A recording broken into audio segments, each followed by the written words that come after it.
നമസ്കാരം. റാഫ്റ്റോക്ക് ഫുട്ബോളിലേക്ക് അവർക്കും സ്വന്തം ബോംബ് ഷെൽ ഇൻ സ്പെയിൻ എന്ന് പറഞ്ഞുകൊണ്ട് അർജന്റീൻ മാധ്യമം TNT സ്പോർട്സ് റിപ്പോർട്ട് ചെയ്യുകയാണ്. സ്പാനിഷ് ഔട്ട്ലെറ്റ് എൽ മുണ്ടോയുടെ റിപ്പോർട്ട് അനുസരിച്ച് ലണൽ സ്കലോനിയെ കോച്ചായിട്ട് പരിഗണിക്കുന്നു റയൽ മാഡ്രിഡ്. എങ്ങനെ? അർജന്റീനയുടെ കോച്ച് ലണൽ സ്കലോനിയില്ലേ, അദ്ദേഹത്തെ അടുത്ത വേൾഡ് കപ്പിന് ശേഷം കോച്ചായി പരിഗണിക്കുകയാണ് റയൽ മാഡ്രിഡ് എന്ന്. ഓൾറെഡി പല പേരുകളും നമ്മൾ കേൾക്കുന്നുണ്ട്. ഹോസെ മറീഞ്ഞോയുടെ പേര് കേട്ടു, അതുപോലെ തന്നെ യർഗൻ ക്ലോപ്പിൻ്റെ പേര് കുറേ ആയിട്ട് കേൾക്കുന്നതാണ്. ദിദിയ ദശാമിൻ്റെ പേര് നമ്മൾ കേൾക്കുന്നു. പിന്നെ ചിലരെങ്കിലും മൗറിസിയോ പൊച്ചറ്റിനോക്ക് സാധ്യതയുണ്ടെന്ന് പറയുന്നു. ഇത്തരം ഒരു ഘട്ടത്തിലാണ് ആ ലിസ്റ്റിലേക്ക് പുതിയൊരാൾ കൂടി കടന്നു വരുന്നത്. മറ്റാരുമല്ല, ലണൽ സ്കലോനി. എൽ മുണ്ടോയെ ഉദ്ധരിച്ചുകൊണ്ട് TNT സ്പോർട്സ് അർജന്റീന റിപ്പോർട്ട് ചെയ്യുന്നത് എങ്ങനെയാണ്? According to reports from Spanish outlet El Mundo, Lionel Scaloni is a candidate to manage Real Madrid after the 2026 World Cup. 2026 world കപ്പിന് ശേഷം റയൽ മാഡ്രിഡിൻ്റെ പരിശീലക സ്ഥാനത്തേക്ക് പരിഗണിക്കുന്നവരിൽ ലണൽ സ്കലോനിയുമുണ്ട്.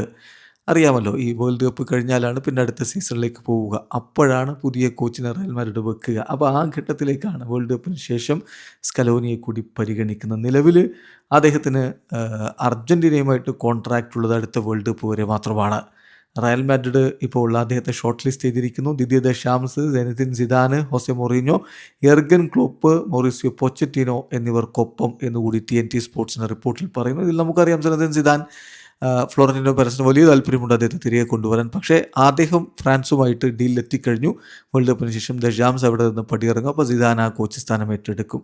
അപ്പോൾ Didiya ദശാമിനെ French ദേശീയ ടീമിൻ്റെ പരിശീലക സ്ഥാനത്ത് ഇറങ്ങുന്ന ദശാമിനെ ഏതായാലും ഇപ്പോൾ പരിഗണിക്കുന്നു റയൽ മാഡ്രിഡ് എന്ന വാർത്ത വരുന്നു. അതുപോലെ തന്നെ ഹോസെ മൊറീഞ്ഞോ തിരികെ എത്താനുള്ള സാധ്യതയെങ്കിലും ചിലർ പറയുന്നു. പിന്നെ യർഗൻ ക്ലോപ്പിൻ്റെ കാര്യത്തിൽ ഇന്നലെ ഫബ്രീസിയോ റൊമാനോ ഒരു വിശദീകരണം നടത്തി.